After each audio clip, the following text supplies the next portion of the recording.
mapapansin natin na sa ating aralin ngayon, may konting shift dun sa basic na Christmas theme na ating mga pinabasa sa ating banal na kasulatan. Sa Ebanghelyo ni San Juan, wala tayong makikita na kwento ng kapanganakan ng ating Panginoon. Ngunit, doon sa tinatawag na prologue o introduction dun sa Ebanghelyo, ay ating nakita, nababasa ang layunin ng buong libro.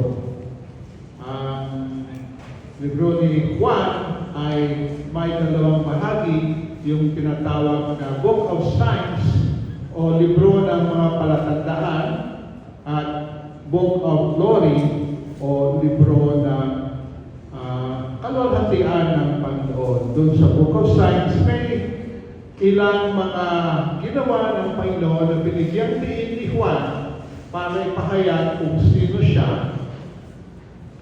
At dito mapapasa natin yung tinatawag na 7 I.Ms. ng Panginoon.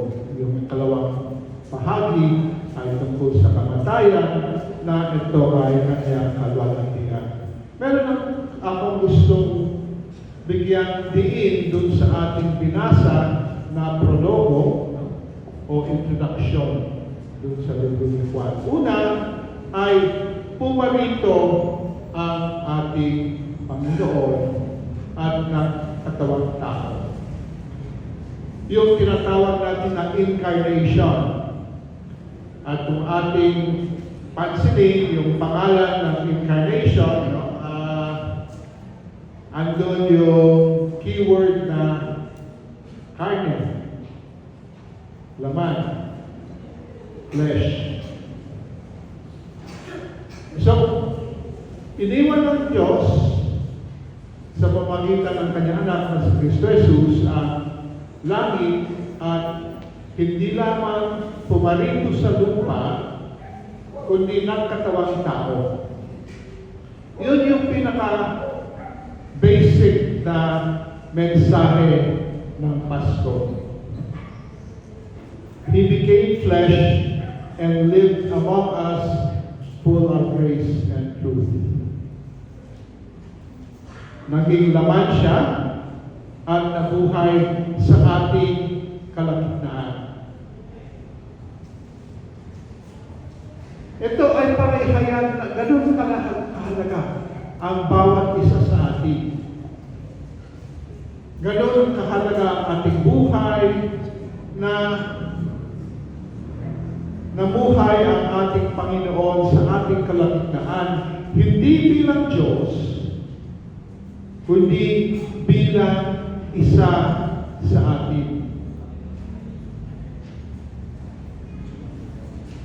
Ibig sabihin, sinasabi ng ating banal na kasulatan na naranasan natin ang lahat ng ating naranasan.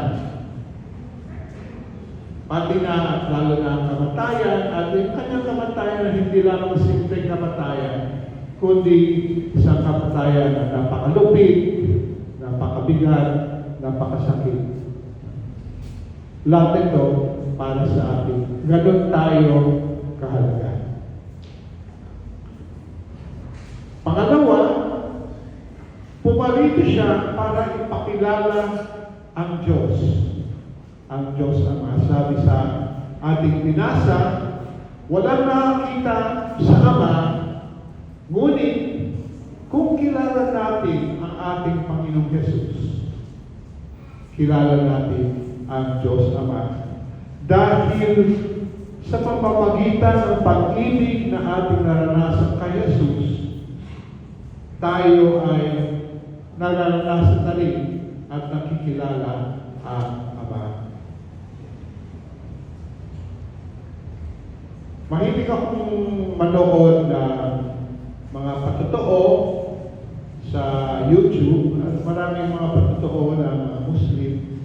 Yung pinaka-recent na napanood ko ay tungkol sa isang Pakistani na babae na nanirahan sa, lumaki sa England, pero Pakistani siya. Nag-aral siya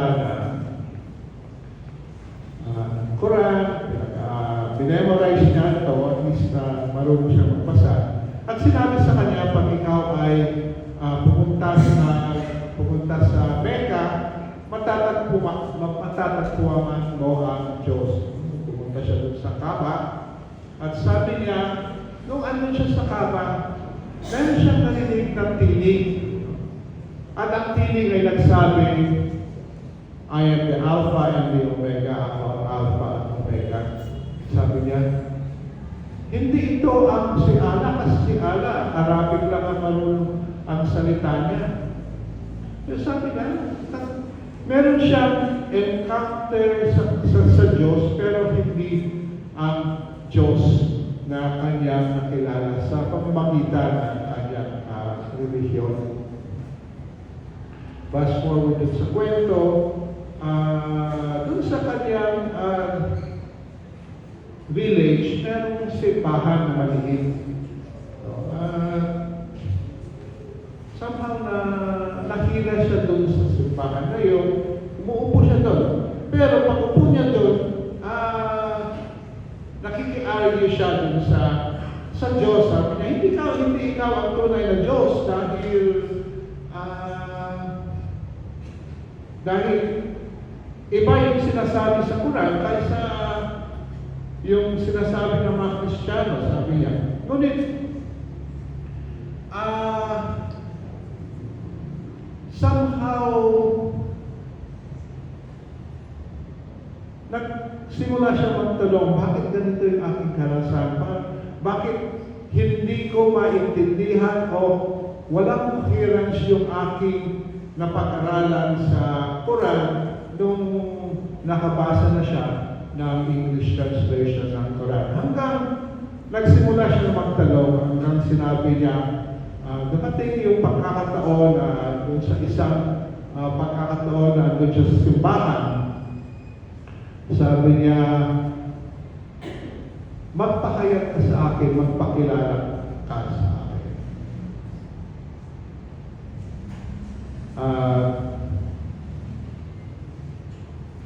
Na-realize niya na ang kanyang kausap ay Diyos na nagpahayag ng sarili sa pamamagitan ni Jesus. At kung sinabi niya, kung ikaw ang tunay na Panginoon, pakita mo, padama mo sa akin. At doon, natuklasan niya, natanto niya, na si Jesus talaga ang sugo ng Diyos na nagpapakilala sa Diyos. Nalaman ng kanyang mga magulang, sabi nila, pag ginawa mo yan, pag tinanggap mo si Jesus, wala ka man, hindi ka na anak namin. Ngunit dahil dun sa kanyang enkwentro sa Panginoon, iniwan niya ang kanyang relihiyon, iniwan niya ang kanyang tinalikuran niya ang kanyang pamilya, inangkin niya ang Diyos, ang ating Diyos sa pamamagitan ni Kristo bilang kanyang Panginoon, bilang kanyang tagapagligtas. Si Kristo, si Jesus, ang siyang nagpapakilala. Di lamang sa mga tao lumaki sa simbahan, lumaki sa isang Kristiyano environment, isang Kristiyano community, kundi sa bawat nakahanap at bukas na kausapin sila ng Diyos, nagpapahayag ang Diyos sa pamamagitan ni Jesus. Si Jesus ang nagpapakilala sa ating Diyos Ama. Pangatlong gusto kong i-pick up ngayon ay sa pamamagitan ni Jesus, binibigyan niya tayo ng karapatan maging mga anak ng Diyos. Anak, hindi dahil tayo ay binalagyan. Anak, hindi dahil tayo ay dinuwal niya. anak dahil inangkin niya tayo, inangkin natin siya. Sa pamagitan ni Jesus, sinasabi ng Diyos sa atin, inaalam ko ang aking puso, sa iyo gusto kong angkinin ang iyong puso. At pag tumugon tayo doon sa alok na yun, sinabi natin, alamang paraan, pagsabi natin, ito ang aking puso, inaangkin ko ang iyong puso. Naranasan natin yung shift na hindi lamang tayo nilalang ng Diyos, kundi tayo ay Kanya sa isang napakalalim, napakatalim na paraan. At sa puso, sa kalooban natin, alam natin na tayo ay mga anak ng Diyos. Ang tunay na kahulugan ng Pasko ay hindi lamang si Jesus ay pinanganak sa mundong ito. Si Jesus ay pinanganak sa ating mga puso at buhay. At sa pamamagitan niya, tayo ay pinanganak bilang mga anak ng Diyos. Hindi anak dahil tayo lunawan, hindi na anak sa pamamagitan ng ating pagkumang katawan, kundi tayo ay kanyang anak dahil ang ating diwa, ating kalooban ay nahubog na o ay balik na sa kanyang larawan. Naway kagaya ng karanasan ng mga kabataan, hindi lamang sa Christmas Institute, hindi lamang naman ang Christmas Institute, ang lugar kung saan natin natatagpuan at na isusuko ang ating puso at buhay sa Diyos. Naway, magkaroon tayo ng sarili nating enkwentro sa Diyos, gano'n man katagal ang ating paglalakbay hanggat naisabi natin yung ating napakahalagang oo sa Kanya. May mga tao ang lugawan ay sandali lamang. May mga tao umaabot ng taon bago nabubuo ang relasyon. Maiksi man ang mahaba man yung ating paglalakbay, wala sa nagkaroon tayo ng kaalaman tungkol sa Diyos hanggat nakilala natin si Jesus at naisuko natin ang ating buhay. Pag naisuko na natin ang ating buhay, tayo ay anak ng Diyos. At masasabi natin, Merry Christmas sa tunay na kahulugan ng Pasko. Ang Diyos sa pamamagitan ni Jesus ay nasa puso at nasa buhay natin. Ay panalangin. Aming Diyos, aming Ama, pinadala niyo ang iyong anak upang manahan sa aming kaligtaan, upang ihayag kung sino kayo at pakilala kayo sa amin. At higit sa lahat, upang sa aming pagtanggap sa Kanya bilang Panginoon Tagapagligtas, kami ay masilang bilang iyong mga anak sa pagitan ng aming diwa at kaluluwa. Dahil sa aming pagtanggap sa Kanya, may babalik ang iyong larawan sa amin.